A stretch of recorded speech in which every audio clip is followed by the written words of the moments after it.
siri kuziva kuti vanoplace maorder sei paMT4. Make sure MT4 yako kana uchinge waloga in inge ichifanira kunge ichishowa kuti macurrencies kunoko ari kumasymbols aya ari kumhanya, like apa pari kuchinja mafigures achienda up and down, so zviri kuratidza kuti unenge waconnected. And make sure uri kuona balance yako free margin yako, everything zvinenge zvichifanira kunge zvakadisplayiwa. Then apa panofanira kunge pachiratidza kuti pane connection status inenge ichifanira kuratidza kuti pane manumbers. Kana panzi no connection zvoreva kuti hausati waconnecta, so ndo panoratidza status yeMT4 yako kuti uri connected here kana kuti hausi. Then apa make sure unoclicka panzi trade kuitira kuti ukwanise kuview these values aya. Kana usina kuklicka apa haukwanisi kumaona, maybe unenge wakahidirwa wakaiswa kana kwakanzi news kunoko, so unenge uchifanira kumove or kuklicka panapa. Then let's say receive a signal raunenge uchifanira kuplace, unofanira kuuya double clicka signal rachona panapa, unotsvaga currency yachona panapa. Like now tichida kuisa before waita that unofanira close all macharts aripo wosara kana ne1 chart kana kuti, then wobva maximize like this so that unokwanisa review rakakura kudai. Kana richinge rakashowa like apa rinogona kunge rine view yakadai, so asiri macandlestick unoclicka pamacandlesticks then woona view yachona. Kana ari masmall unozuma ndopekuzumisa apa kuti uone kuti size yawo rakakura sei.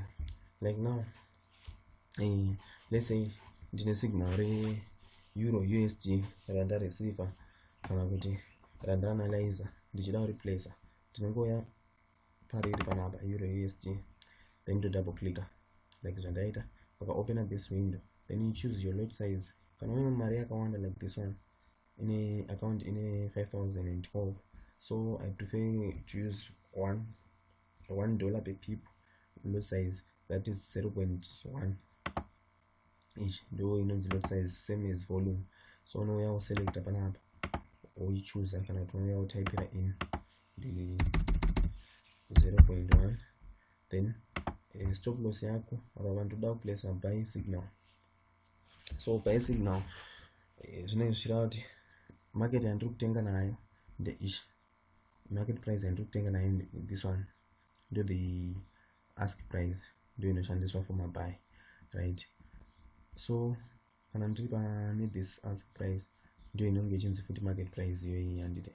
So first thing inoplace stop loss yangu, let's say stop loss yakaplacewa pa 1.110, then take profit yangu yakaplacewa pa 1.14, so ndakuplace a buy, right? Ndakuratidza futi how to trade USD JPY, oh sorry this video, USD JPY, this one please insert media to continue. Right, let's say we're not trade this USD, it's really different because arina 4 figures kumberi, after the comma arina 2, so anongoita the same, go place just like zvaunongoita mamwe masignals. So kana TP iri pa 1.10, 101.10,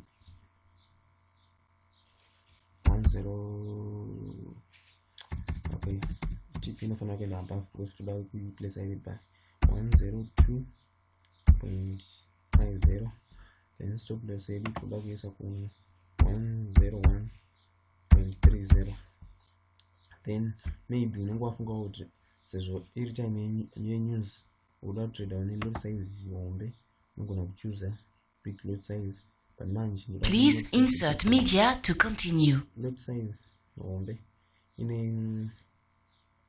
inokasira kudyisa account kana kukasira kuwanisa mari, like apa let me place user 4, that's $40 per pip, ndakuplace buy signal rangu. So mimi ndiri expect that price inge ichikwira kumusoro kunoko. Kana ikangodzika kuno ndatova muloss, saka ikazosvika apa ndipo panositoperwa loss yangu handizokontinue. Right now like muri kuona ndiri below this green line, saka ndiri muloss. Ndiri muloss ye149 iri kuramba ichikwira ichidzika. Apa ndipo panoshowa profit yako total yese inenge yakushowa panapa, right? This yatova profit already.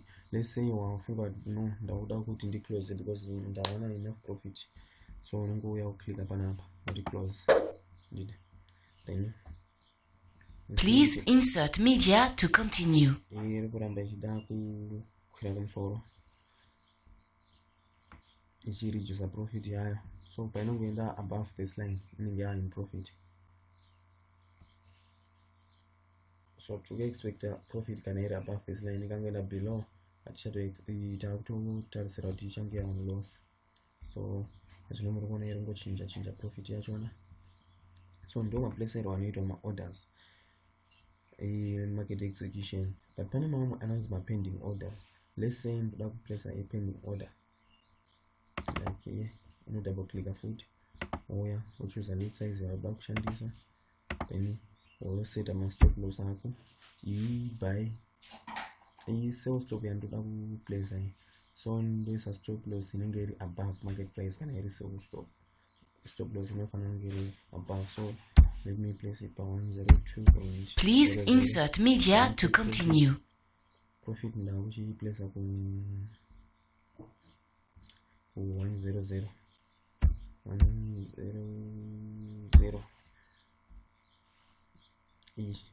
Pending order. So on the way to choose a pending order banana. It's a self stop. So on the place a self stop banana.